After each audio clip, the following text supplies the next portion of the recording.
on our own, but we thought together we can do something.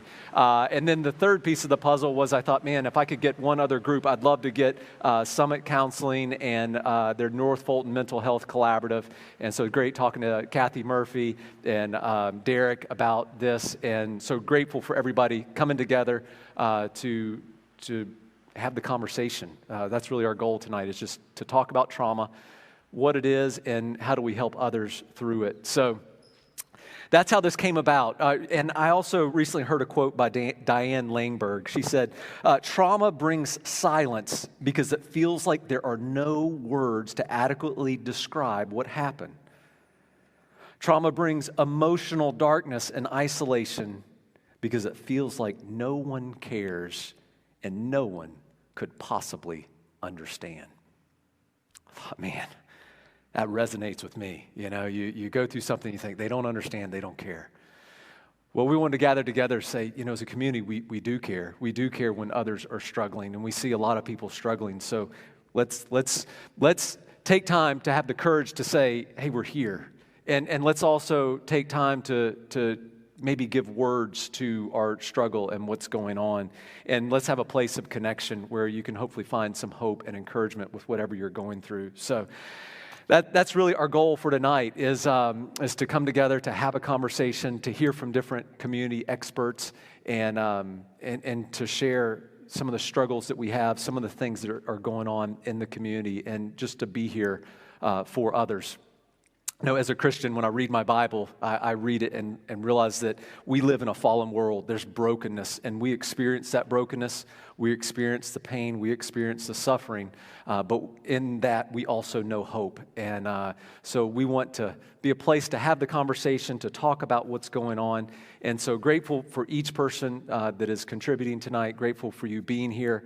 I want to give you a little bit of an overview of what we're going to do tonight so you can kind of know what's coming. We're going to start out with some speakers, and you should have received a bulletin when you came in. Everybody receive a bulletin? If not, raise your hand. And anybody need a bulletin? All right, we need a couple bulletins. Beautiful lady in the back can hand those out. It's actually my wife, so got to embarrass her a little bit. So there's bulletins in there. We're going to start out, you know, as we talked about, what do we call this event? There are different names. We felt like trauma is kind of a clinical word, and but we also said maybe it's like dealing with stuff. We thought, well, we all have stuff, but that may not be appropriate for a bulletin, so we just thought trauma. But we realized that different people, trauma means different things, and we thought we need an introduction to what trauma is. So we're going to hear from Joanna Golding-Kester, Capstone Counseling, to talk about what trauma is. We also realized another key part of dealing with trauma is there are different ways to deal with trauma. Some are healthy and some are not. And so we wanted to take some time to talk about that. So we're going to hear from Ryan Stringfield. He's the Executive Director of Pathways to Life, and very grateful for him stepping in tonight. Just wanted to share with you, we didn't plan on Ryan sharing tonight. We actually had another speaker, Matt Mayer of the Insight program, who helps teens with addictions and crisis situations. He actually had one of his students overdosed and died this week. And so just very tragic, grieving for them and their loss. But just also thought that's why we need to do this. You know, sometimes you don't hear of those things, and you get closer to the people who are dealing with the problem, and it becomes very apparent that there is a real problem, and it's significant. So Ryan is stepping in. We're glad to have him. I was actually thinking last week, I was like, how come we don't have Ryan doing something? He's more than competent to step in and share. So once Ryan speaks, we're going to have a panel discussion. We're going to have various counselors and professionals up here to talk about how do we help others through difficult circumstances. So that's what we're going to do. Also, if you look in front of you, there is a note card and a pencil. If you have a question, you can write that down and take it to my man Derek in the back. Derek's the good-looking, good-dressed man in the back. All the Zoom meetings we were on, Derek always got compliments for how good his hair looked and how dressed he was. I didn't get any, so I was a little disappointed by that. So just want to point that out. Now you know who Derek is. If you have a question at some point and you would like for us to interact with that, just write it down on the card, take it to him, and he will get it to us. So that's the plan for tonight. So with that said, I'm going to invite Joanna to come up, and she's going to share a little Trauma 101, just talk about what trauma is and how it affects us. Wonderful. I think this is on. Great. Hello, everybody. I feel honored to be here. I think this is such an important event and such an important topic, and a topic that I deal with every day. So I work as a psychotherapist in Alpharetta and Dunwoody with Capstone Counseling, also with a nonprofit Alive and Well, and I also work, I'm on the Atlanta District Rep for the LPCA, the Licensed Professional Counselor Association of Georgia. We have almost 8,000 counselors in Georgia. So we are trying to advocate for mental health and educate the public. So I'm excited to be here with you. I have a little handy clicker in my pocket, so we'll see if we can get this to work. Okay, so Trauma 101, what is trauma?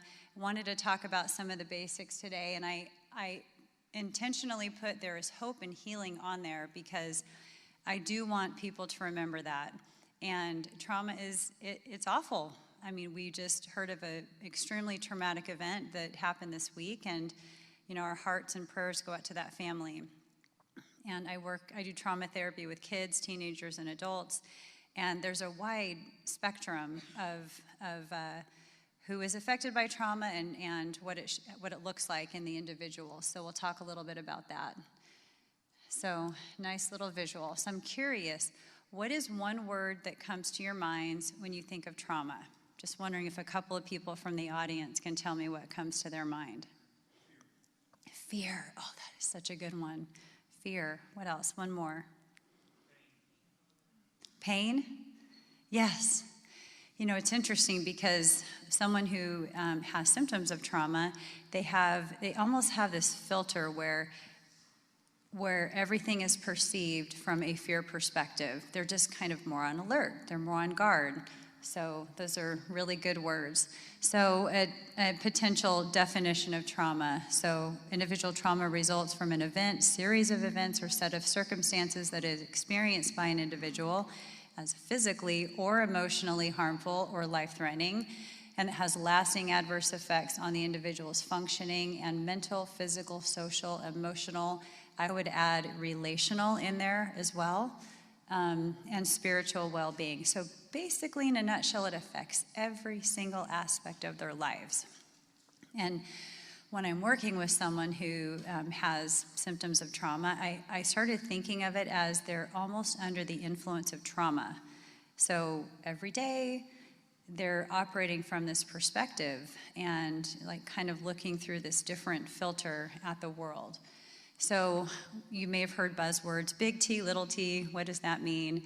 So the big T's, obviously, my father-in-law did 3 tours in Vietnam. So he still has symptoms of PTSD. He was a reconnaissance sniper, and I've just been in awe of the stories he has shared and just that struggle. So we have our veterans, we have law enforcement, and worked with a number of law enforcement officers, medical providers. We have, different kinds of abuse, sexual abuse, emotional abuse, physical abuse, violence, disasters. We have these big events that happen, and in some cases, a series of events. And then we have, we have cases of medical trauma and car accidents, and then the little T's might be, a lot of fighting at home, or parents are separate or divorced, or the kids are bullied. You'd be surprised how traumatized some of these kids get from intense bullying and the symptoms that they manifest.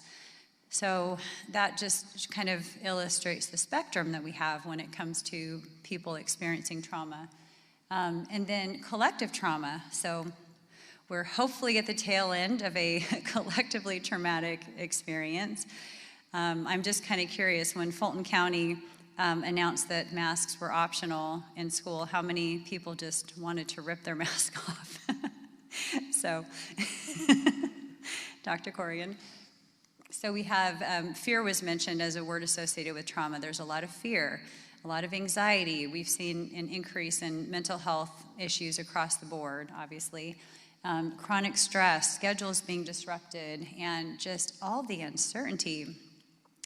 what is going to happen tomorrow? Are we going to have to wear masks again next week? I mean, there's so much uncertainty happening. So a lot of stress. One thing I've noticed in working with people who have symptoms of trauma is that when they think about, talk about, or focus on an experience or an event, they tend to notice a body reaction because traumatic experiences are stored more in the feeling part of the brain, the subcortical, like primal part of the brain, and it will elicit a physical reaction.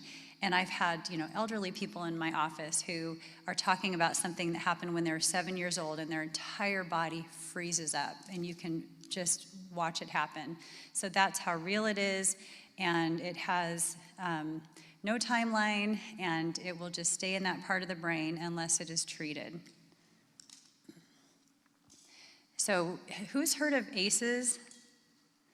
Okay, heard of ACEs. So an ACE assessment is a very common tool for assessing what a person has been through and what, examples of situations that might be traumatic for an individual. So you can see on the screen there, we've got different kinds of abuse.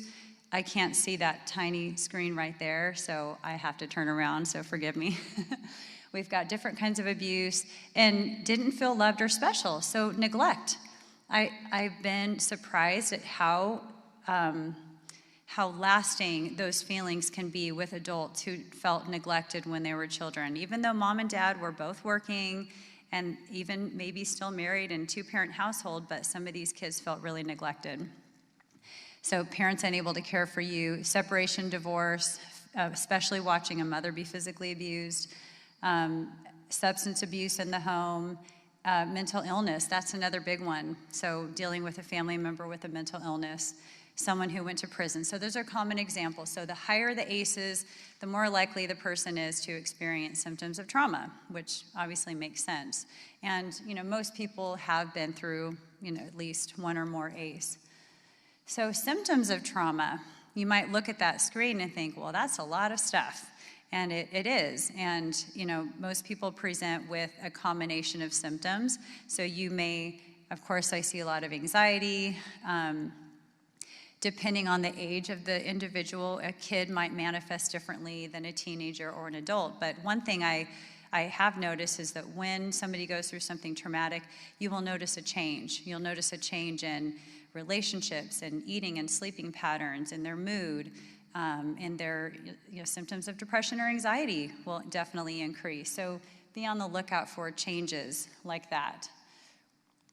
Tension, tightness, withdrawing, just the list goes on, and that's not even an inclusive list, but just to get an idea of what those symptoms might look like.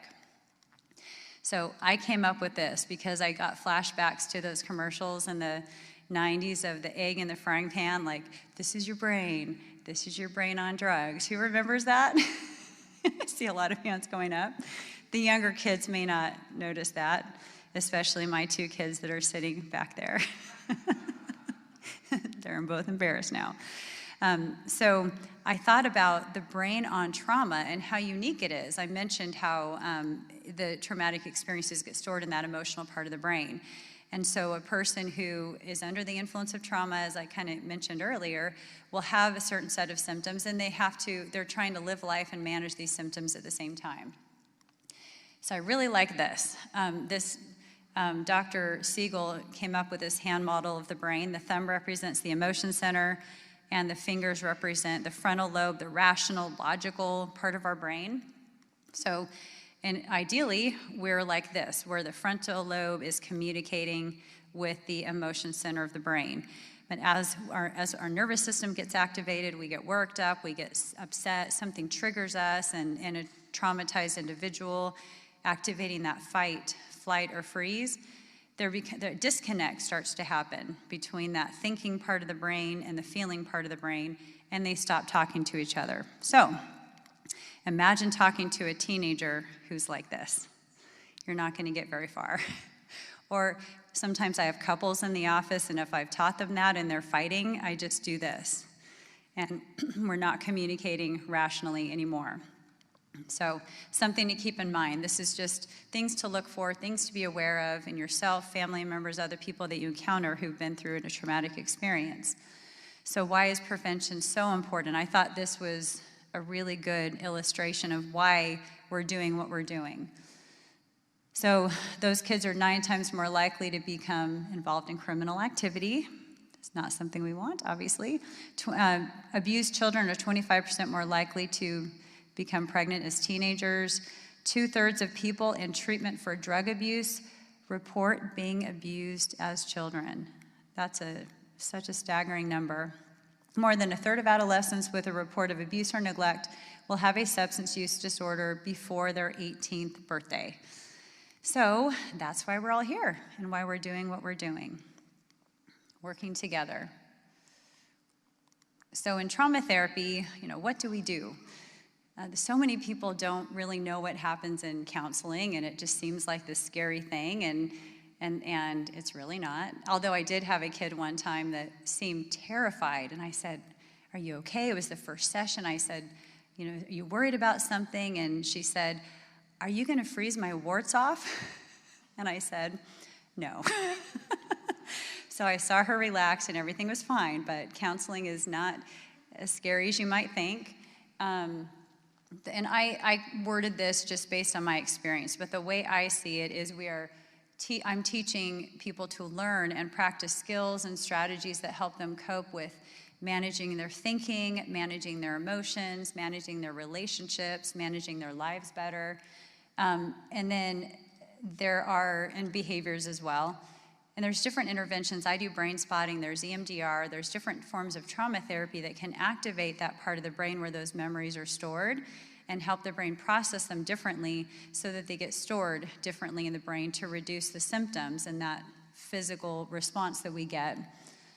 So learning and practicing new ways of relating, communicating, and responding in relationships. And then the last one I put is finding a sense of meaning and purpose. So we look at mothers of drunk drivers. That's a really good example of people who went through extremely traumatic experiences and found a sense of meaning and purpose and did some good from it. This I thought was really compelling. So what can you do? So you're not counselors. You may be a family member, friend, teacher, support to somebody who's been through a traumatic experience.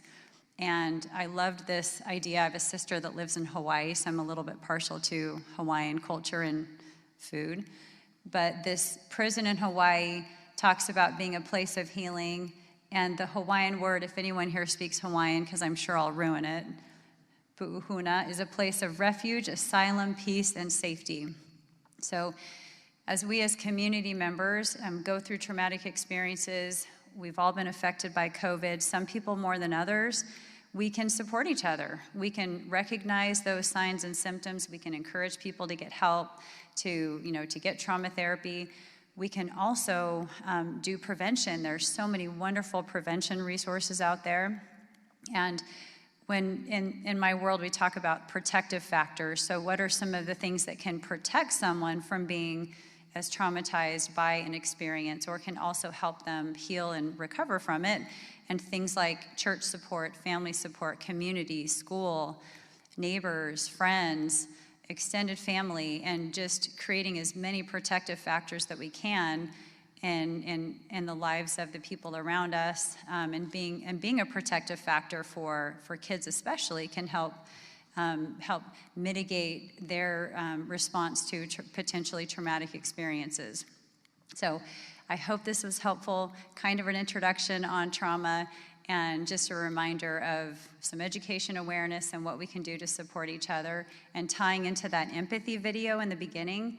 That's what people want. They just want you to know, to validate, I'm sorry I'm so sorry, I'm here for you, I'll be here with you as long as you need it, and just let me know what you need. So thank you so much, and I guess I'm gonna wrap up and turn the time over to Ryan.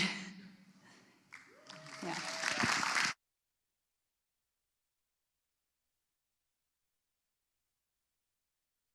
Thank you so much. Wow. Hey, I'm here. Yeah, that was wonderful. What a great, thorough explanation of that. And I just love your presence. You're like so calm and confident. Like I could see how you really are able to help some people. And so thankful for your voice here tonight. Yeah, so my name's Ryan Stringfield, and I get the honor of leading Pathways to Life. And, tonight, I guess I'm the pinch hitter. I guess it's kind of fitting with the Braves, here in the World Series. But, yeah, I come with a heavy heart, because one of the greatest things about my work is that you never know when you sit down with a kid, whether that's in a classroom and you're teaching a class or you're working with a family in crisis, you never know how the story's going to play out, and I've seen a lot of kids, make it through and work through their hurt and their pain and find new ways to live. I've been to weddings and I've been to, the hospital to see babies born, but I've also, been to jails to visit people. I've been to funerals, and so it's a heavy thing, but the calling for me to be in this work really comes out of my own story, and so, in order to get a little perspective on trauma and really connect to a story tonight, we had a young man named Peter that we got the privilege of partnering with. They were in crisis. His mother reached out. We got connected. We were able to partner with them and do some short-term, intervention with them. And after maybe about 4 or 5 sessions, what we found is that they needed a higher level of support. And so Peter and his mother were actually going to be able to share their story tonight. And so they're not here.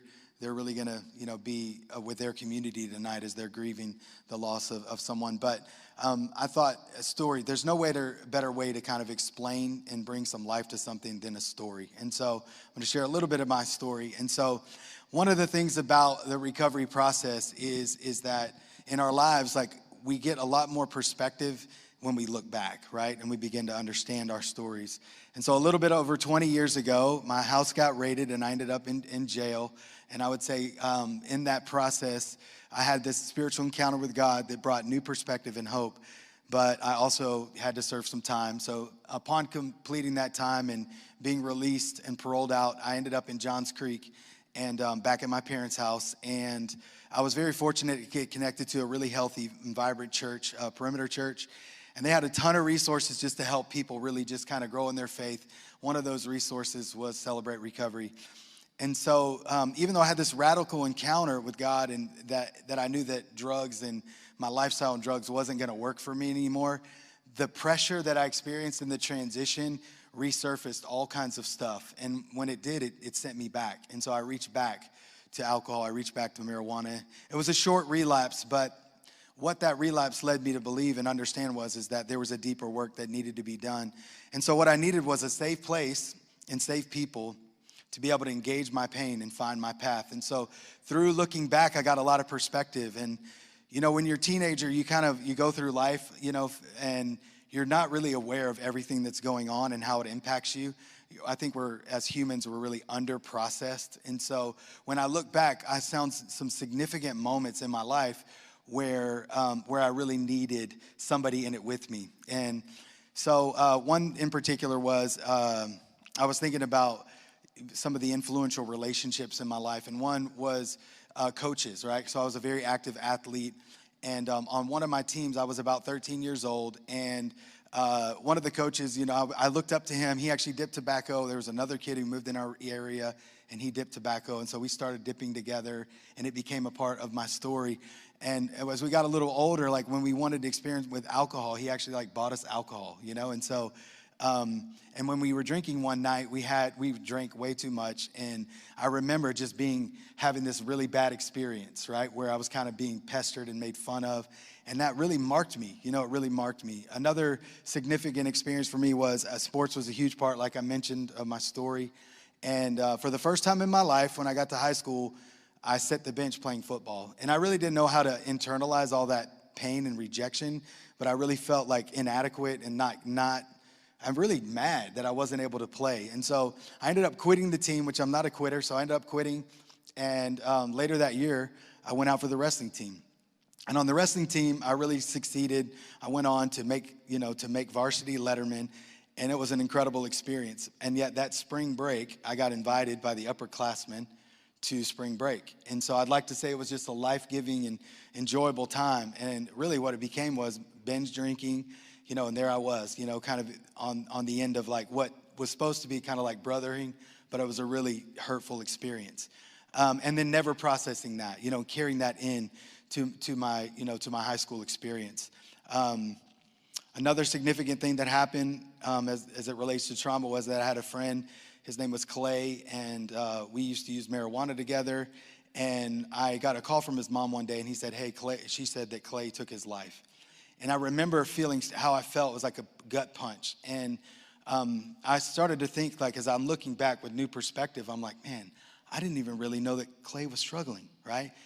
And so I internalized that grief and the shame connected to all that, and I never talked about it with anyone, right? And so I'm moving on. And then I had a huge breakup my junior year going into my senior year, and I never really processed that breakup. So, you know, it's interesting that, you know, when you said trauma, like there's these big traumatic things that are like, that should never happen to anyone. And when you witness them, how hard that is. But sometimes it's those moments, like in the relationships and in those encounters with people where there should be safety and there's not, right? And then there's this hurt, and then you just keep going, right? And so, you know, my dream was to be a coach and a teacher. How I was going to do that was through sports, playing sports in college. And by the time I was a senior, I was a daily marijuana user. And even though I was really gifted, I never really lived up to my potential. Although I still had offers to wrestle, by the time I graduated, I had my life wrapped around marijuana and alcohol and drugs in such a way that it was keeping me from being able to step into that next season. And so I grew up in Orlando, Florida, not long after I failed out of the first semester of college, and my parents were like, what are we going to do? So we moved to Atlanta, Georgia, and it wasn't a geographical thing. You know, it was what was going on inside of me that needed to be dealt with, and so I brought those strategies right here to Atlanta with me. And so I ended up in the same thing, and, you know, the addiction just kept going, lots of legal consequences until finally I ended up in jail. So in the recovery process, you know, I went back, got perspective, got some hindsight. And then I also got some insight, like how did these things experience me? And then how did I manage the relief and manage the pain? And the substances were really kind of the solution to the problems that I was living with, right? The pain that was unresolved. So not long after having about a year in recovery, I got the opportunity to start sharing my story. And the thing I loved about the recovery is that it restored my voice for me. Because where there was shame and there was hiding, now I found a new freedom. And what I found out, I wanted to share with others. And when I would do that, what happened is I became a safe place for other people to engage their pain and find their path. Through sharing my story to a group of middle school students, I don't even remember what I said. It was about, I guess it was 2005. And after I got to share my story, I had a line of kids lined up, about 6 or 7 kids waiting to talk to me, right? About a month later, I got an opportunity to become a wrestling coach at Northview High School. And I had this impression and this perspective that my past would keep me from living out my purpose. But I got this opportunity to become a wrestling coach, and it just brought something to life in me to be able to work with students. Through that journey, I discovered a calling to work with youth full time, and everything that I needed, that I found out that I needed when I was a teenager that I didn't have, I got the privilege of being able to bring those strategies back to students. So I've been working with students for 15 years full time in the North Fulton community. And it's a great honor and a great privilege. And as a part of that work, now it's evolved into a nonprofit that I get to lead in. So let me tell you a little bit about Pathways, and then we'll connect a little bit to kind of how that relates to where students are today.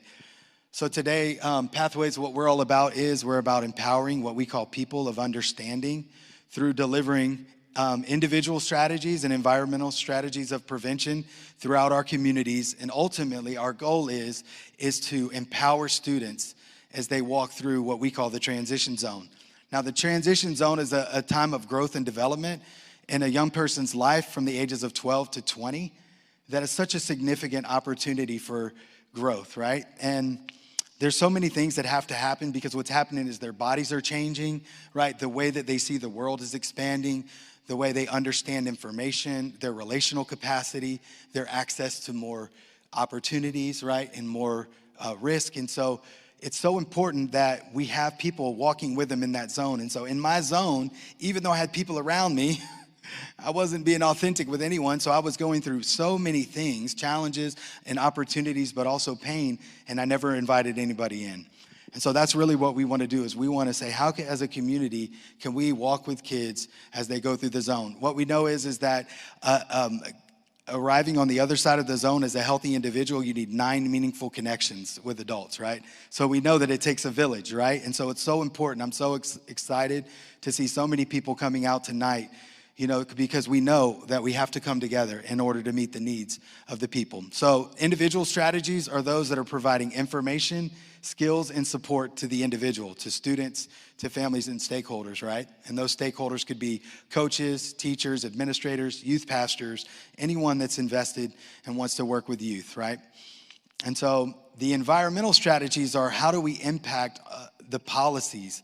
How do we impact the culture and context where, you know, where we're living, right? Where we live, work, and play. All right. So one of the things that we know is that our understanding of things, especially like trauma tonight, it's so good to get good information, is our understanding in life a lot is like an iceberg.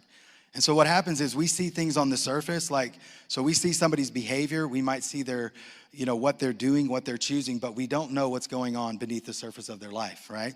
And so there was a lot of stuff going on in my life, and like every time that I would have an outcome that needed attention, what would happen is the solutions would surround what was happening on the surface, and there was never a place and a person to help me get beneath the pain, to what was really driving, what was the internal guiding, right? The internal values, the motivations, the things, the deeper things.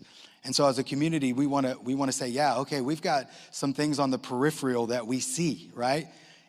But we want to know that we want to create places where people can engage on the deeper things. So now you have all the challenges and opportunities of life in the transition zone. And I want you to think back for a minute. When you were going through your zone, what were things that you look back now, you were walking through by yourself that you could have benefited from having somebody in it with you, right? And how helpful that is even now, right? I mean, as adults, you know, I tell kids, I was like, we need people in it with us too, right? So it's like we're all made for dependence and interdependence, and we need people at every stage in transition. And so we're alone, right? Think about those things and how they may have been different.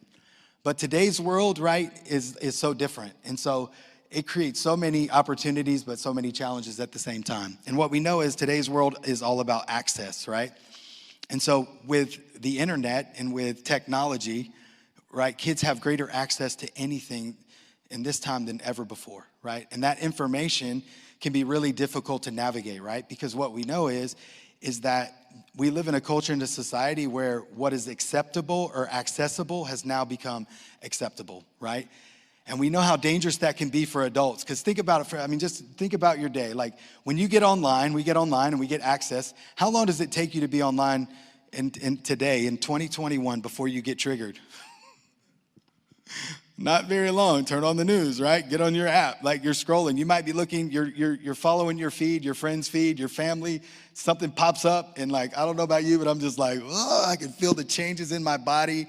And so it's like, it's a very challenging thing even for adults. And so now you've got kids that are going through this zone, and now they have access to the whole world. And when we only had access to one local area when we were coming up, one community we had to deal with, right? And so with that, we know that it's dangerous for them, and so we want to help prepare them to be able to do that. And so today's world is all about access. So we know that relationships are primarily lived out through kids on an app, okay? And so one survey said that the average student from 12 to 17, they actually spend 9 hours on the device every day. 9 hours on a device, okay? And then ultimately, they're not just on the device to learn and to interact with class and education. And we're not anti-technology, but at the same time, we know that there's a huge impact on how they relate to one another. And that the things that they can say online, and you see this in the feeds, right? Somebody posts something that somebody else doesn't agree with. What happens? Attack, right? Disagreement, attack. And so it's happening for kids as well. And 60% of kids have had some form of harassment online, right? And it could be like they're posting something they're proud of, and the next thing you know, it turns into a conversation where they're being harassed. And we know that can really be shameful and isolating, and that kids are constantly measuring their value and their worth on the inside by what they see outside of them. And so there's tons of studies coming out with that, and that Anxiety and depression is at an all-time high. 78% of teenagers were surveyed, and they said that anxiety and depression were a big problem. 26% said that it was a mediocre problem, and 4% said they were okay. So we know kids they're experiencing a lot of additional stress and challenges. And not to mention the content that they can get. We live in a hypersexualized world, and the content that they're getting exposed to at an early age. I mean, the research says that it's about 92% of boys by the time of 18. I would say it's probably 100%. And then girls, 62%. This was Pew Research. But I think have been exposed to pornography at some point. And so, and that really complicates the dynamics in relationships, right? And we're seeing a lot of behaviors in the schools, and I'm hearing a lot about a lot of substance misuse, but also a lot of, unhealthy communication around sex, right? And specifically how they interact online. So we know that there's a lot of changes. And so one of the things that is a constant part of our lives as human beings that I think has been magnified through COVID is stress, grief, and our pursuit of relief, right? So a lot of our choices throughout the day are relief choices, right? Relief is a part of our daily life. And we all need to find relief, right? Our chemicals in our brains, they go up and down, and we're pursuing balance. And a lot of the choices that we make are about relief. So I want to take just a second to talk a little bit about stress, and then I'm going to talk a little bit about some of the ways that kids are coping in unhealthy ways around our community. So when I teach people about stress, what I want to say is stress actually is directly connected to the demands that are on someone's life, right? So that can be physically, emotionally, relationally. There's the demands. And so as a student steps into the zone, we know that from 12, like the grades, each year progressively, they get more responsibility, and they get more access. And in each one of those steps, like, it increases the likelihood that they're going to have more demands on them. So how do they manage their time? How do they have hard conversations? How do they set boundaries? How do they do all the things that they need to? And the stress is a good thing that shows that they need attention. These areas need attention and skills to help them grow. And then ultimately, grief is all about loss. And so I think that we're constantly grieving as people, and we're under-processed again. So this stress and the grief is something that people are experiencing on a consistent basis, but a lot of times they're not making connections to what they're pursuing for the relief, right? And so stress, grief, and relief is a huge part of our stories and what we're dealing with. And so a little bit about what kids are turning to.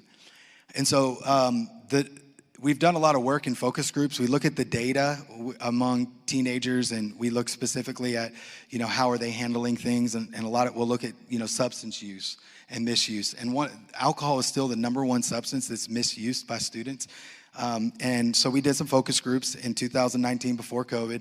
And what we found is that students, alcohol was still the primary, substance that was misused, and that the number one place where they got alcohol was from their homes, right? Or from a friend's home. And so the stats are in 2019 that 7 million adolescents, 12 to 17, used alcohol in that year, and that 6,000 students every day in that age group are using alcohol for the first time.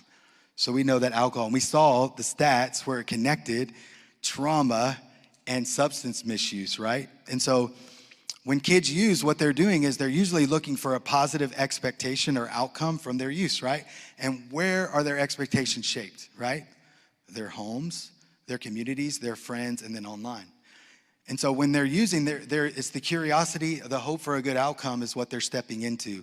And so alcohol is still the number one thing. So with the coalition, One Johns Creek, what we do is we look at the data, and then we just look at the data. We don't just look at it and say, okay, kids are drinking, but then we say, okay, well, why? And why? And then all the way down till we can get to the root cause, right? And so there's a lot of work that we can do through that. So this is one of the relief strategies that kids use. Another part of that is that it's not uncommon for kids as they go through the zone to mark the progress that for them along the zone by the amount of adult experiences that they've had.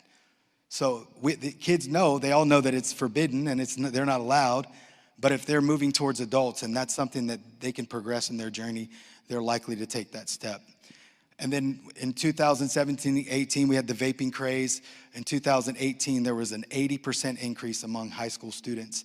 And a lot of times kids, they're doing the thing, but remember that iceberg? They're doing it because their friends are doing it. They're doing it because they're getting relief, but they're not making the connection to what's driving it, right?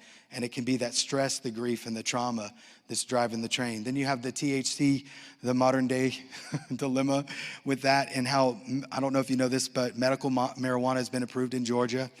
And that out of, I guess a year ago, it was 33 states medical marijuana had been approved.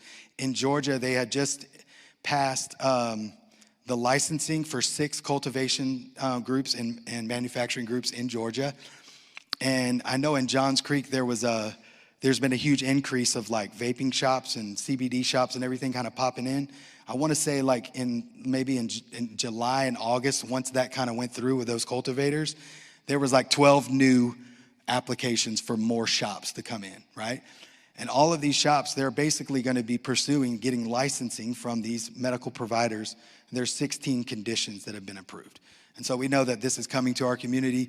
And not to mention, let's not forget to mention Delta 8, which is a hemp product that it has THC in it. And it's the same thing, but basically it's not written in the legislation because it's got a different name. And this is something that's very popular. So we have to help our kids and families be prepared to do that. And then the prescription drug issue. So we all know the triangle story. How I actually got into the schools the first time was because we lost 2 students from the Northview community. One was a kid who committed suicide on our wrestling team, and another kid was a kid who was a lacrosse player, tore his ACL and got addicted to the pain medicine, and he passed away. And so this has been going on in our community. We have the narrative of we're the triangle. It's the North Fulton community. And so what we know is that there was an overprescription of pain medication for many, many years. And so through PDMP, which is prescription drug monitoring, we've been able to get a good handle on that. They're not prescribing as much. There's a lot more regulation. But the drug dealers have actually gotten a little bit more hip to this. And what we know is that the opiate overdose, it had been going down like 18 and 19. And when COVID hit, it rocketed back up. In 2019, we had 93,000 people across the country that overdosed. And out of the overdose, 70% of them were opiate-based overdosed. And 80% of those overdoses were actually synthetics. They were fentanyl-based, right? And so we're having a lot of loss. And we've lost several students. Even the young person we lost, it was a pill, but it was actually pressed with fentanyl. So it wasn't a prescription pill. It was a manufactured through, the drug cartels, probably, more than likely. And so with that, there's also been an increase in methamphetamine in our area as well. I think we're 5% above the national average for kids using methamphetamines. And there's a direct connection to kids that are misusing methamphetamines and the overprescription of ADHD medications, specifically stimulants. And so we've got a lot of these relief strategies. They're right at the hands of kids. We also know that prescription medication, the first time that opiate-dependent people, 80% of them got their first prescription medication from somebody's home, right? So it's so important that we're aware of these things. How do we dispose of the medications? How do we get rid of them? And then lastly, I talked about fentanyl and how that's just going rampant. And it's just bananas, right? And so with all of these things, it's so important now because we know that it's people that are in pain are reaching for a solution.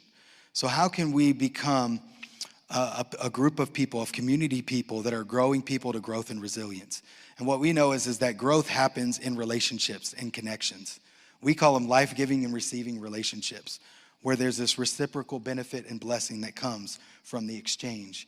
And we don't have to have all the answers, but coming together and providing the people and the places and the support that you need is so important. So with that, I'm going to actually turn it over to Keith. I think we're about to transition and have, I guess, some questions. So thank you. Great job. Yeah, thank you. We give him a hand. Yeah, appreciate it. Yeah, I want to. Am I on? Am I good? Am I on? There we go. All right. I want to invite the panelists to come on up. Come on up and grab a seat. And we've got a few questions that we will go through. And like I said, if you want to ask a question, am I on? Am I on now? Look at that. All right. That's what I do on my computer. If it's not working, I just turn it off, turn it back on, and that's all I can do. So I fixed it.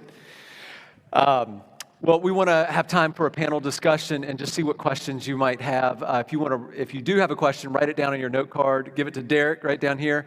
But I wanted to start out just talking about, we're doing a conversation on trauma, and we're in, I want to say the midst, hopefully we're on the tail end of a pandemic.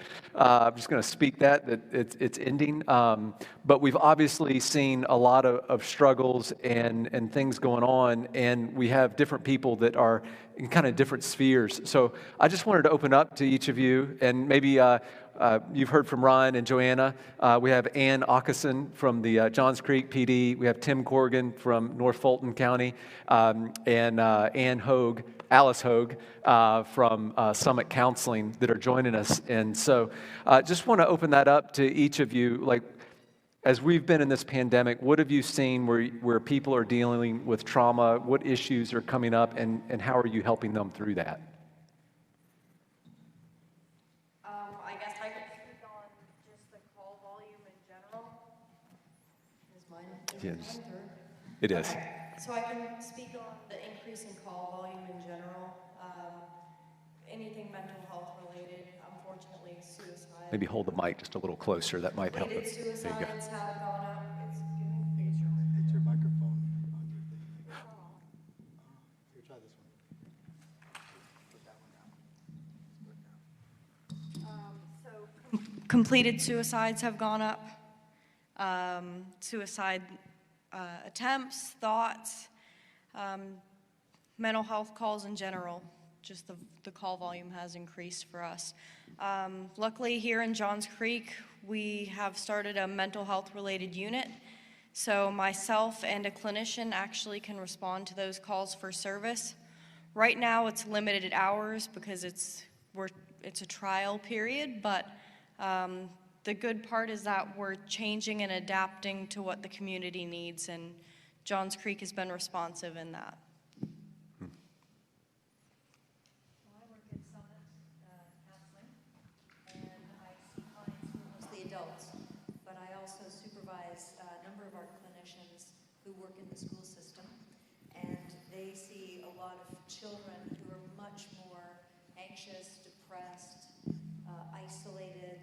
They don't have connections with their friends. When they do reach out to friends, they're doing it on social media and at risk for all of the bullying, all of the, the competition and all of the other things that come along with no longer being isolated. And there are very few options for them to reduce that isolation. So the isolation is causing an increase in the anxiety and the depression in those kids. And I see the adults. I work primarily with adults. I have a lot more individuals who are going through divorce right now.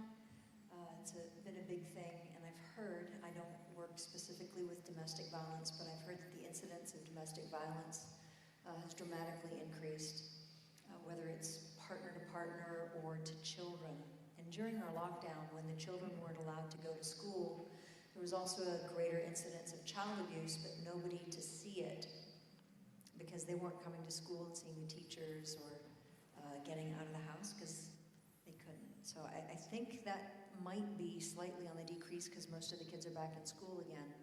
But the domestic violence is still happening, the intimidation, the frustration, the anxiety, and we haven't even talked about the economic issues and how that's even increasing the anxiety within the homes, the frustration level, and hopelessness.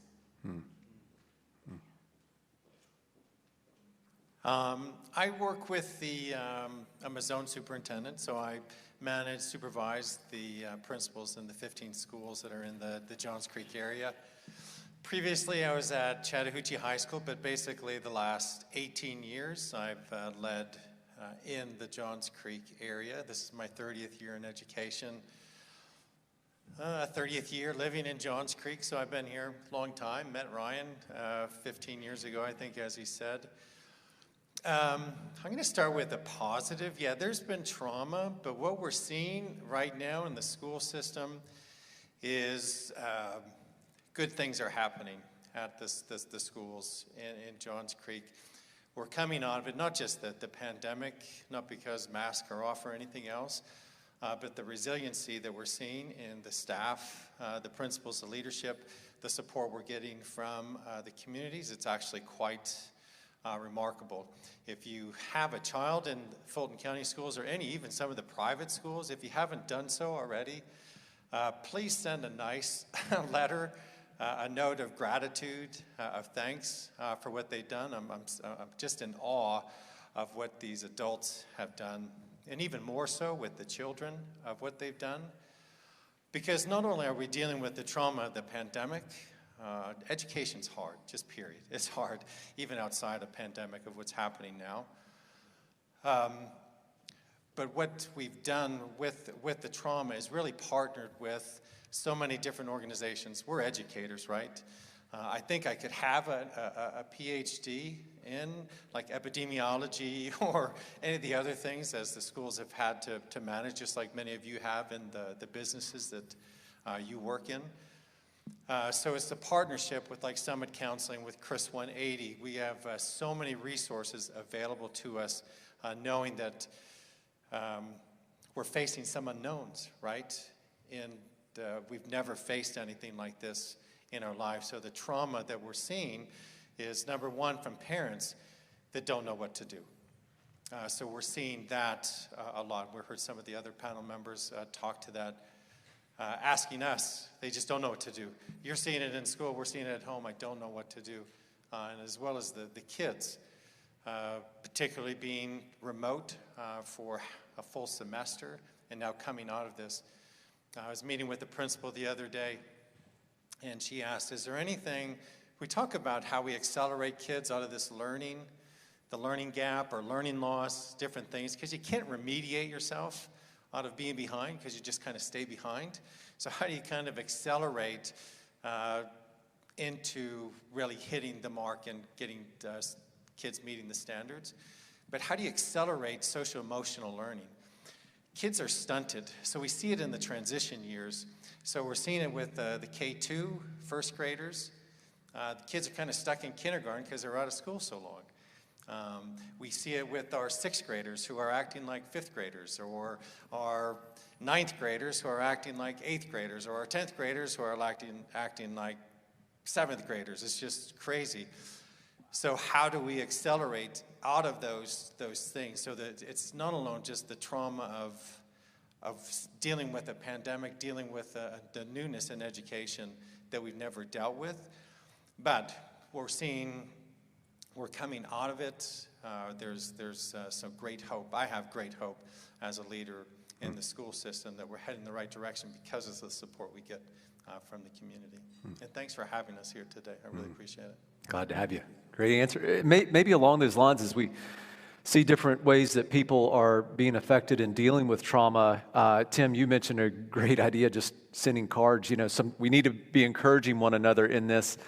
Just thinking about what are some ways that what are you encouraging people to do to get health? I know I've seen, actually had somebody, we were talking and he said, you know, I went and talked to another person, let him know what's going on. And he told me I need to drink less alcohol. I need to exercise. I need to get more positive thoughts in my mind, maybe read my Bible. He said, honestly, this guy felt like he was a preacher.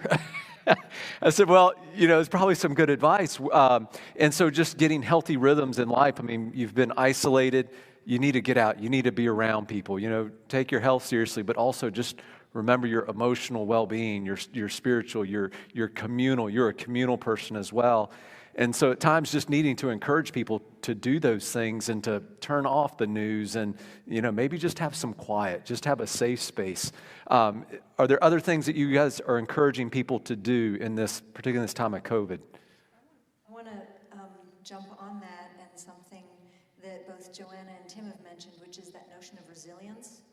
And as I was studying trauma pre-pandemic, been working in trauma a long time, it came over and over again in the research showing that resilience, one of the biggest resilience factors is our interaction with others, our social support group, not going through something alone. Even Brene Brown mentioned it in her TED Talk thing, that being connected, not just being connected, but knowing that I'm connected, knowing that another person cares about what I'm going through, whether it's an individual trauma or whether it's a communal trauma, that resilience factor of the connection is one of our biggest tools, I suppose that you could say, for being able to work through it.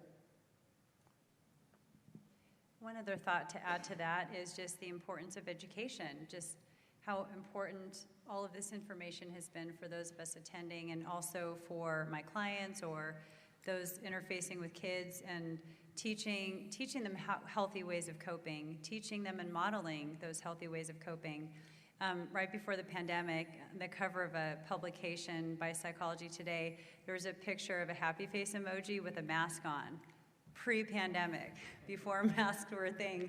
And I remember showing it to a client of mine saying, oh, what do you think this means? We talked about how contagious emotions are, and we think about generally negative emotions, but I've been really trying to leverage strength and growth and resilience and positivity in clients to help them spread, make positive emotions contagious, and teaching them how to cope, mental strategies to help themselves manage their thinking and their intrusive thoughts and their fears and worries and paranoias, and ways to manage their emotions and calm their bodies and minds down, and how to relate better. So all of the education that we do in the school and in the counseling and prevention and support, I think, is crucial to help these kids build that resilience and be able to cope better. Well, kids and adults. I keep saying kids, but kids and adults cope better in the future.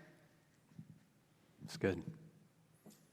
One of the things we do in all the Fulton County schools is we've partnered with Rethink Ed. We call it student success skills. So most schools, well, actually all our schools have 20, 25, 30 minutes set aside each day for these student success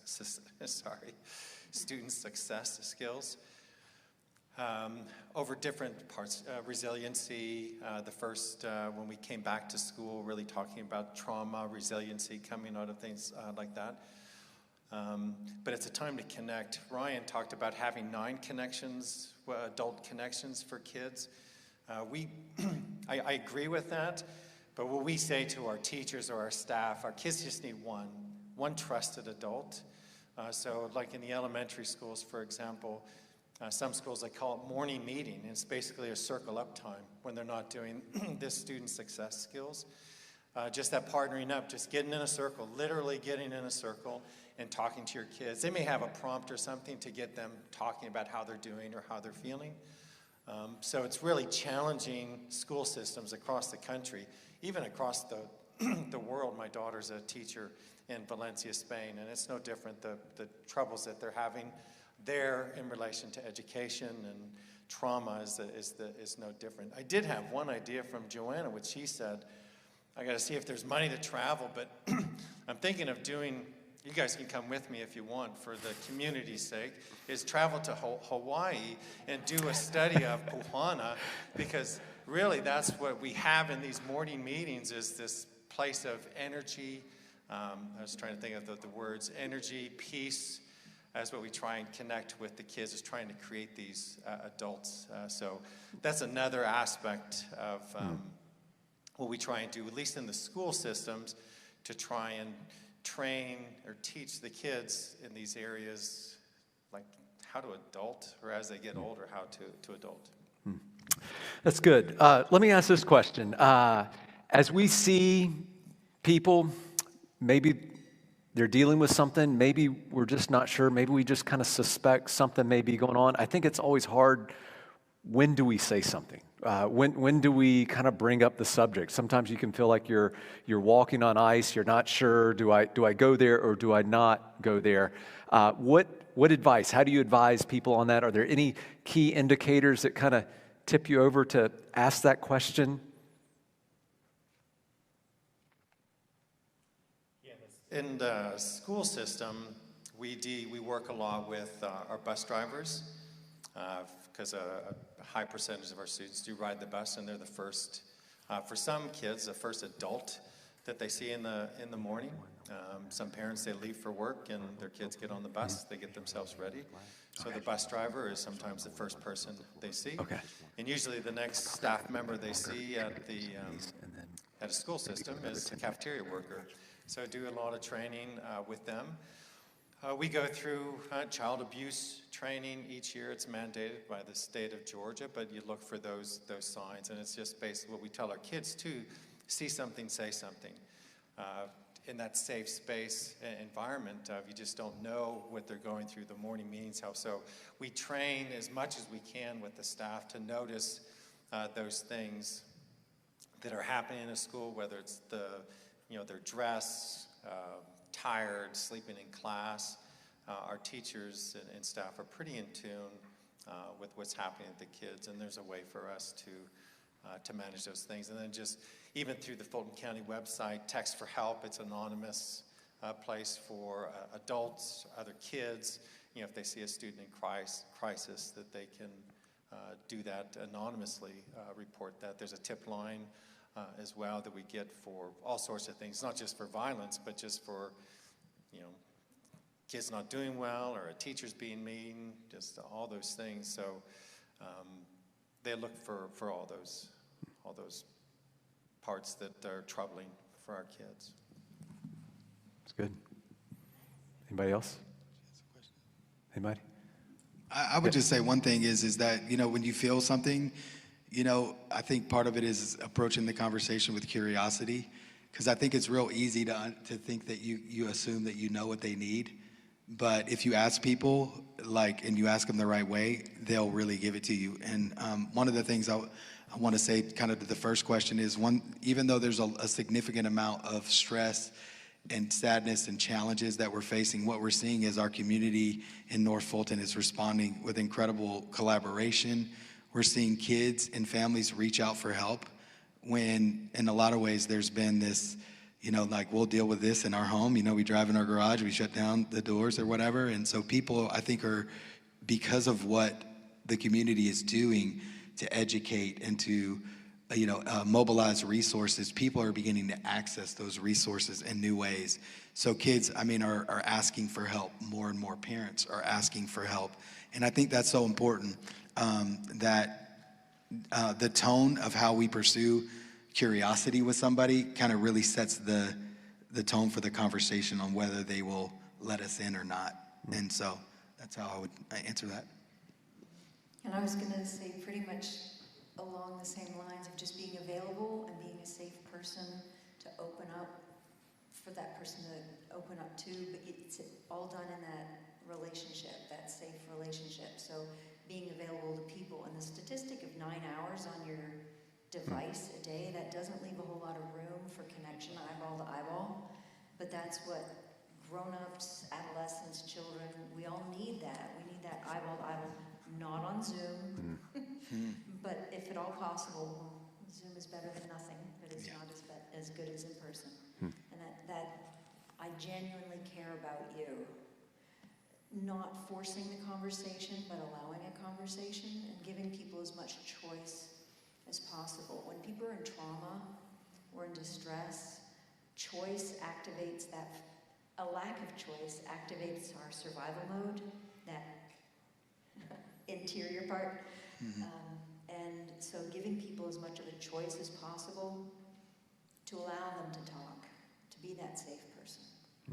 That's good. You kind of mentioned, sometimes it's just the relationship that we have with people, and that's something that we want to continue to build. Sometimes we wait until we're in trauma to realize, hey, we need to be relating and talking more. And so trying to have healthier rhythms in life. And, sometimes I tell people it's like my back door, I knew it wasn't in great shape, but it wasn't until it fell off that I've got to do something about that.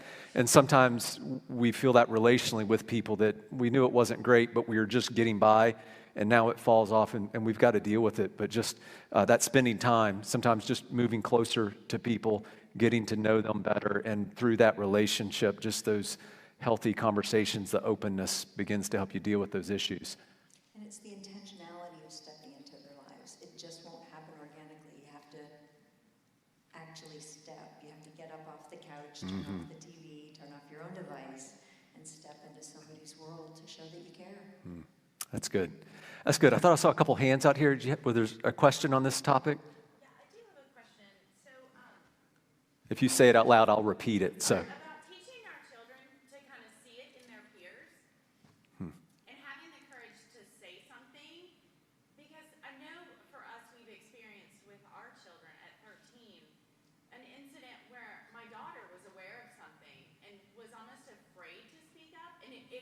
bubbled out of her in an unexpected conversation.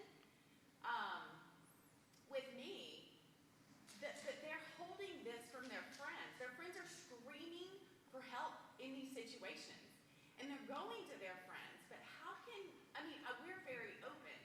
So the fact that it bubbled out, I just went into all the curiosity. And I got it all figured out and resolved with the school and whatnot. But a way that we as parents can partner with them to encourage them to tell this student, like, it's okay to speak up because they're afraid of being singled out because they have something.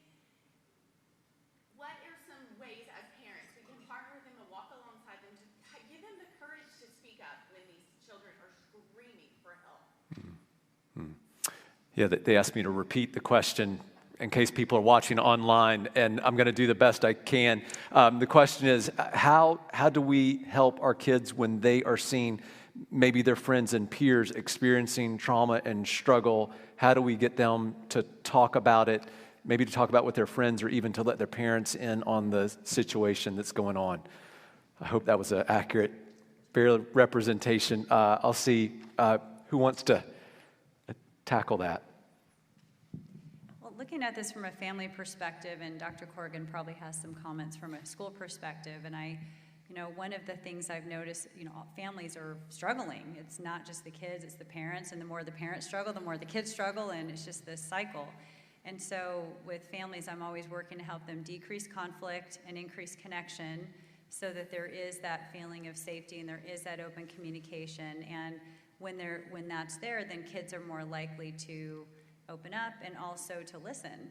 So I think having those conversations and educating them. I think so much of this is education and teaching them what to look for in their friends and what to do if they see something. And I have noticed when kids do speak up, they get a little bit of courage and confidence to speak up in the future. They sort of become experts in how to help their friends and become their friends' counselors. So I think that can be, on that positive trend that we're looking for from a family perspective. But I would also caution, it's important for our kids to be able to have that connection with their friends, but not to feel burdened to be the one to rescue or to fix or to save their friend, because that's way over the pay grade of most adolescents, let alone adults, or adults, let alone adolescents.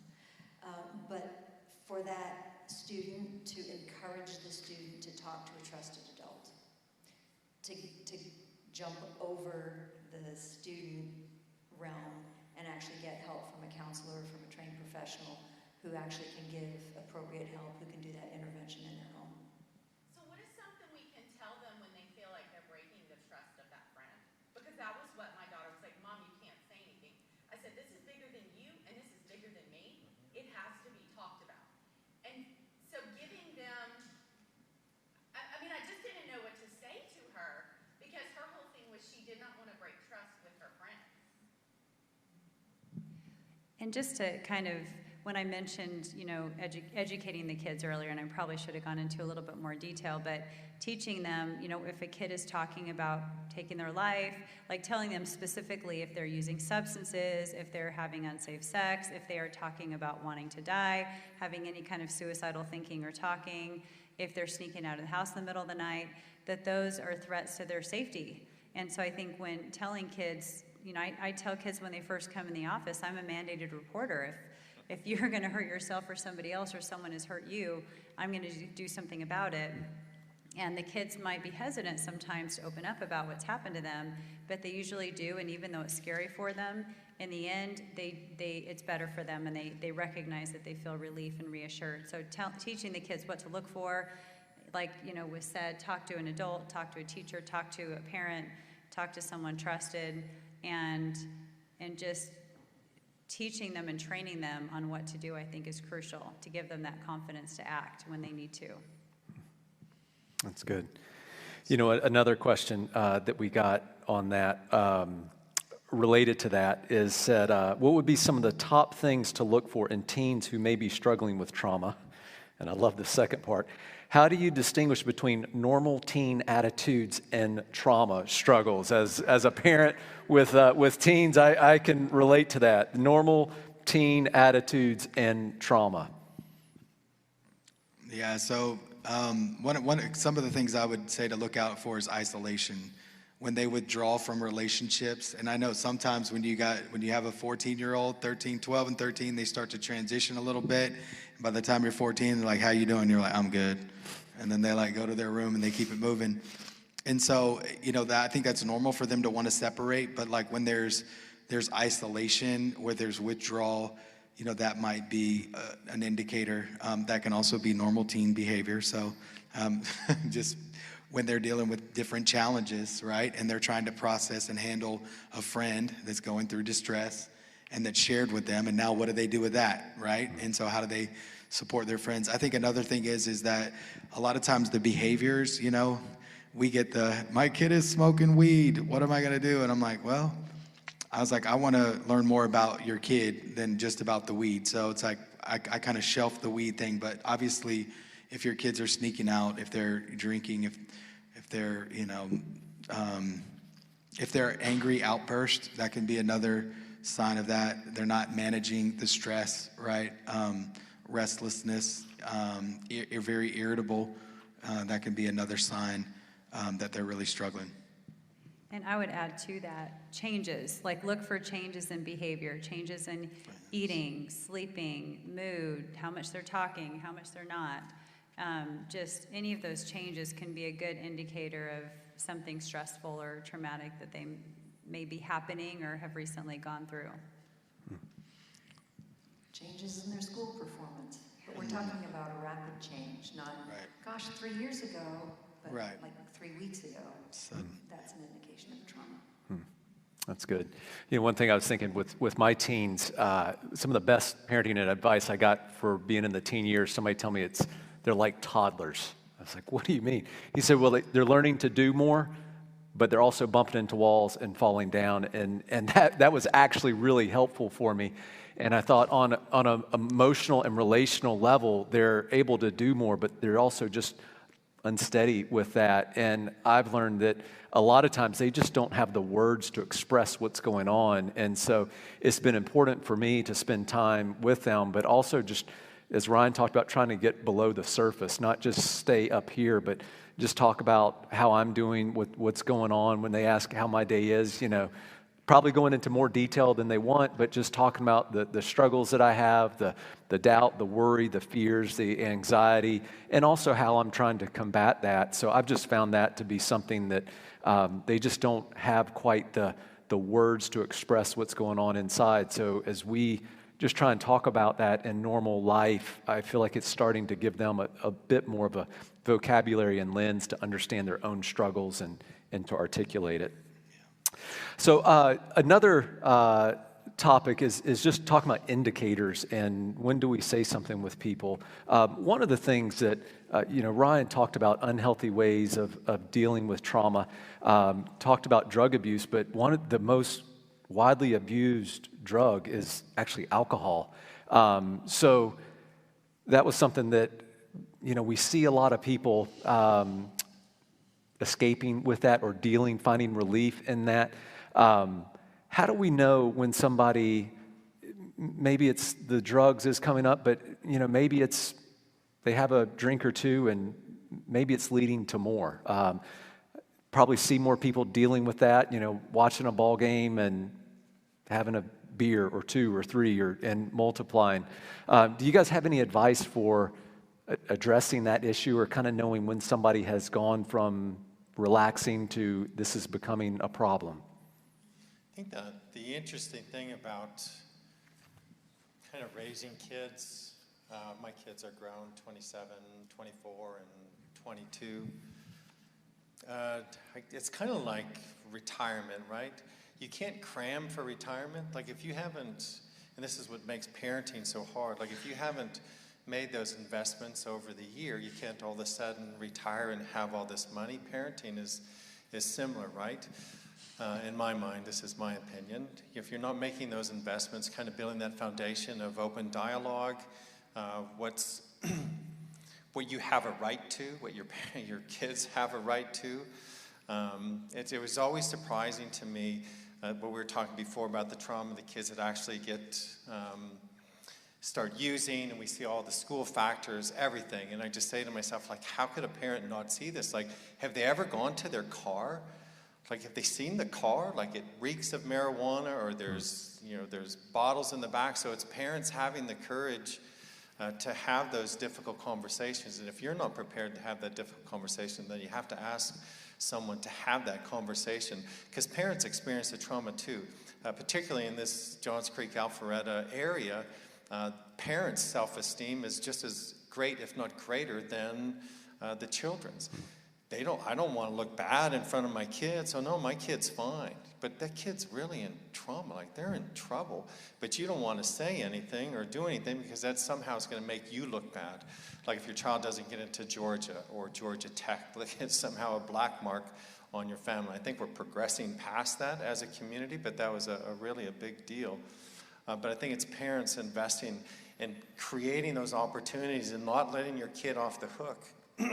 Looking at their phone, if they have a car, looking at the car, setting those boundaries. So when it happens, you're kind of somewhat prepared.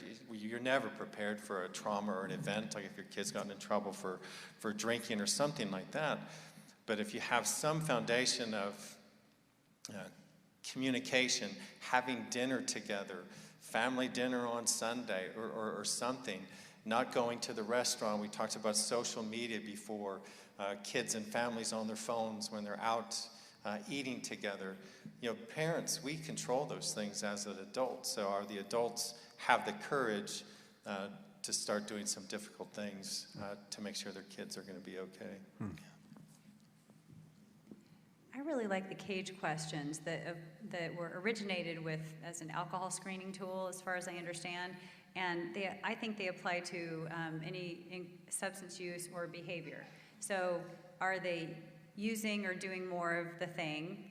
Are they feeling guilty about it? Or are you feeling guilty about it? Is anyone complaining about it, the increased behavior or substance use? Is it interfering with your life? And those 4 simple questions, I think, are a good way to assess how much or how big of a problem something has become. That's good. Yeah. Sometimes substance abuse is a form of self-harm, and I know with some of our trauma survivors, we haven't really talked about this, but some of our trauma survivors aren't trying to kill themselves, they're trying to hurt themselves because they feel guilty or shame for having experienced a trauma of some kind.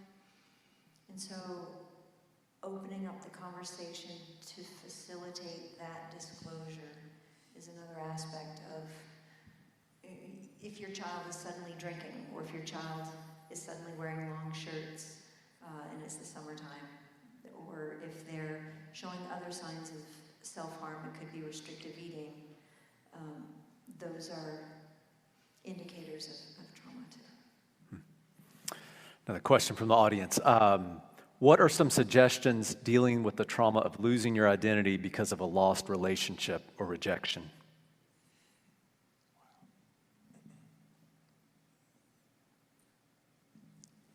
At least you can find someone else. No, I'm saying Brene Brown, the video. Sorry, I didn't mean to say that. Don't do that. Right. The silver lining. You've got a good memory. It's good. Can you repeat the question? Just Yeah.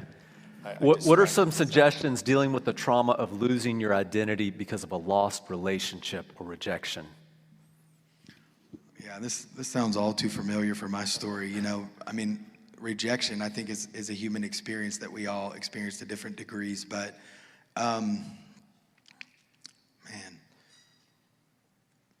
I think so often what we do is like we determine our value based on, are we okay if our relationship is okay. So if you invest in that relationship and then you put so much into that and then the relationship fails, you lose yourself, right? And so I think the best way to help somebody is help them remember back before the relationships, what were the things, you know, that hindsight, right?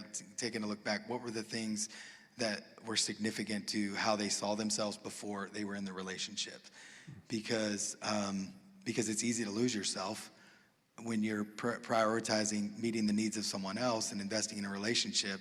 It can become really unhealthy. It can turn codependent really fast, right? So I think helping people think back to a time before the relationship, but then also to think about the characteristics that that person at one time gave them in that relationship, and where they can find hope to connect with that characteristic and that value in another relationship, right?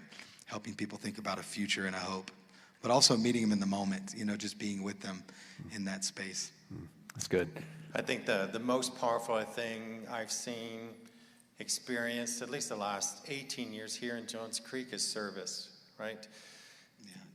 Get your children to serve, and you serve with your children, because what happens then, the identity is not all just wrapped up in them. There's opportunities in school, there's opportunities if you're, any of the churches, but it's service. So if you're looking for something around that identity, before the crisis happens, is get them serving so they see their identity outside of themselves, the relationship, the grades. I get it, right? If they're not an A student, then that's their identity, is their grades, their identity as a boyfriend, girlfriend, those things.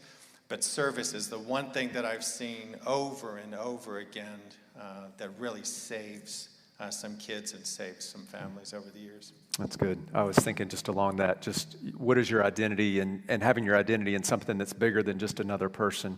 Coming from a faith perspective, I often tell people, your identity in being a child of God is really what is going to give you the strength to go through all the rejections, all the hardship. I mean, I tell my kids, you are going to face rejection. You're going to face hardship. You've got to know who you are and who God has created you to be, so that when that happens, not if, but when, you're strong and steady. So I think just you were talking about purpose, like what's a greater purpose than just this relationship? So I think that's important. Let me move on to this. Can I address that from an adult standpoint? Yes. Because a lot of adults, I mentioned earlier, there's been an increase in divorces and breakups of relationships among adults. And I want to encourage, if an individual finds themselves in that situation, to get involved in one of the many support groups that are offered for divorce care, Fresh Start. There are some really good divorce groups that can help reduce the sense of isolation. I've lost my identity. Who am I? I don't know anybody. All of my friends have left because they were friends of the couples, and now I no longer have an identity. And so being able to connect with other individuals who are going through a similar thing is really important. But also getting, shameless plug here, getting some therapy to help rediscover your uniqueness and apply self-kindness as you go through this period of suffering. So identity, even adults struggle with identity, especially as they go through divorces. We have a lot more questions that we're going to be able to get to. Maybe just this one. Talking about coming alongside and helping people. The Brene Brown video highlighted some things to say and some things to not say. What advice would you have for us as we try and come alongside and help people? What do you say? What do you not say? Officer Okinson, I was wondering if you might, sorry to put you on the spot, I was just wondering, you're obviously taking calls and people in difficult situations. Would you have any advice on that of say this, don't say this, or just some guidance in how we can help one another? Oh, goodness. Can someone go first?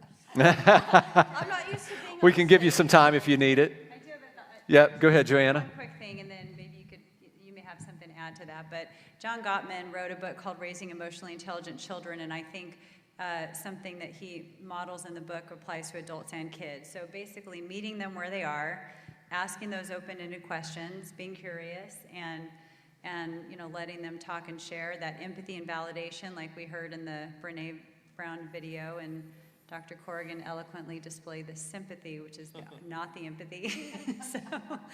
so that empathy and validation, and then asking them what their thoughts are. What do they think would help their situation? What can they do about it? And at the very end, like, well, do you need my help?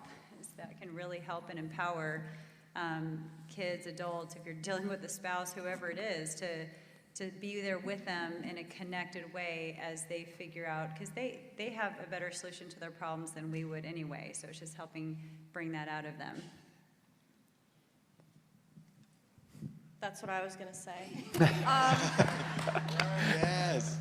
Basically, the only thing I can really add is just being a listening ear to people. That's a lot of when I've dealt with people, the main thing I hear is thank you for taking the time to listen, or thank you for taking the time to actually hear my side of the story. And I think that makes a big difference to people when they can tell that you genuinely care.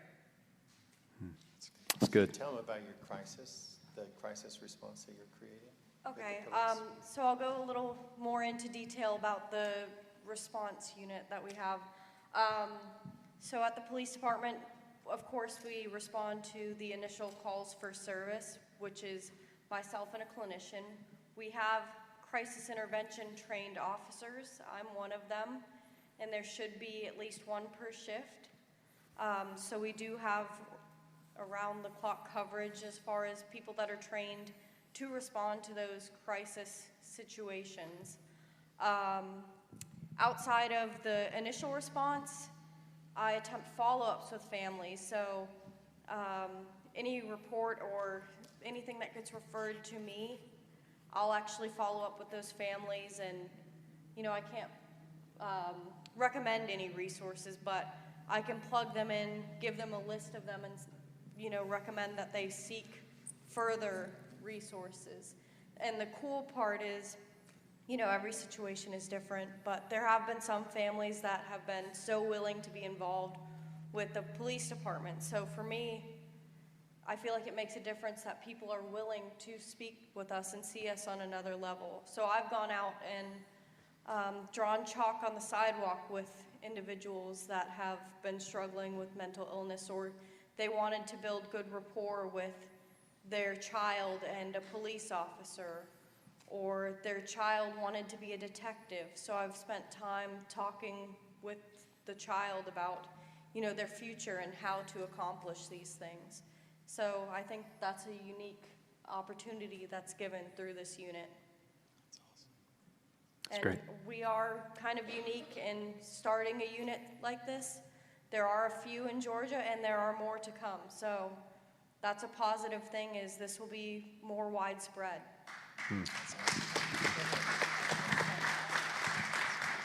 That's great. Any other tips and advice on what to say or not say? I would just say active listening and asking good questions.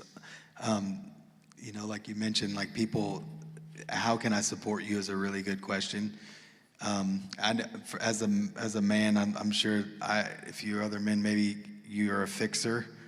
So my wife will be like, want to share and process, or I'm working with somebody and they want to share and process, and I want to quickly move to solutions. So you have to resist that and ask more questions, and asking the person, how can I support you? And they'll let you know. And a lot of times it's just being with them.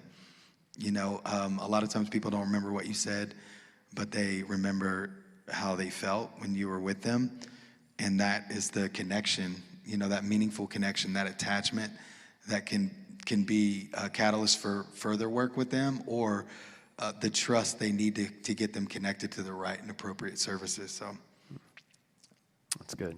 I was also just thinking about how a lot of times when somebody comes to you and they share what's going on, you can kind of feel this pressure that, I've got to fix everything. I think somebody else mentioned this earlier, just where it's like, I need to know exactly what to do. I can't advise, if I tell them the wrong thing, I'm going to mess everything up. And I think just taking that pressure off, where you don't feel like you've got to fix everything or know everything on the spot. It's okay to be a listening ear, and sometimes to just tell people, it's like, what, I'm not sure what to do, but let me start talking. Let me get some advice, and come back to them. And that's being a good friend. It's just coming alongside, walking beside them. Doesn't mean you know all the answers, but just that you're going to help them through. And it's a process. It's not just, I wish counseling was, you have one conversation, You tell them everything they need to do, and they do it, right? Wouldn't life be easy if it were like that? But it's not. And so it's about building relationships with people, coming along, and really being in it for the long haul. Scripture says that love covers a multitude of sins. You know, we fall short. Sometimes we don't have the best advice. Sometimes we're just not informed. But when you love somebody, you work through those differences. You find out what you need to do, and it's a process. And, you know, you're coming alongside people for the journey as well. So just to encourage you with that, don't put too much pressure on yourself. Can we give these guys a hand just to say thank you? Appreciate each of you being a part of this. I have just a few closing announcements that I want to point out. First, I want to say thank you to One Johns Creek, and specifically to Elise back there. Elise, can you raise your hand? She's been kind of the motor that has made all this happen, just running 90 miles an hour in every different direction. So very grateful for her. They've got a booth back there you can check out. Just to mention One Johns Creek, it's a community collaborative to reduce youth and young adult substance use while promoting a thriving culture of wellness, being a voice of prevention for Johns Creek as well as North Fulton. Elise also told me, hey, remind everybody we've got doTERRA pouches that you can dispose of your medical prescriptions in a healthy way, so you can stop back there and pick one of those up. Also want to point out North Fulton Mental Health Collaborative. Kathy is in the back. You can wave your hand. We've got Derek up here. Just grateful for them and their organization. I've learned so much about mental health and the struggles of our community through their organization. So just encourage you to check them out. They're actually on break for November and December, but are starting back in January. They meet I believe it's the fourth Friday of each month at 10 a.m. So I want to encourage you to check them out. And lastly, I just wanted to end with a passage of Scripture. One of the questions that we didn't get to is how do you encourage people as they are in difficult and challenging situations? How do you encourage them to keep going? I would love to hear each person and how they would say that. But one of mine that is just a go-to verse, it's the end of the Bible. It's the Apostle John, and he says, then I saw a new heaven and a new earth. For the first heaven and the first earth had passed away. He said, I heard a loud voice from the throne saying, behold, the dwelling place of God is with man. He will dwell with them, and they will be his people. God himself will be with them as their God. And then verse 4, he will wipe away every tear from their eyes. Death shall be no more. Neither shall there be mourning, nor crying, nor pain anymore, for the former things have passed away. I was actually in a counseling situation today where I was talking to somebody. I said, I don't know how to make sense of what you're going through, but I know what the end of the story is, and I know that as you trust in Christ, you can overcome this, and that we await a day that all things are going to be made new, and that you are feeling an intense pain right now, but God can make it right. He can wipe away all the tears, and he promises to do that. And so that gives us an incredible hope, and it reminds us that, just as in the end of Revelation, Jesus is there, and he still has the scars, but he's also glorified. And you too, you're going to go through life, you're going to have scars, but we have hope that there's something better to come as we trust in Christ. We can experience that.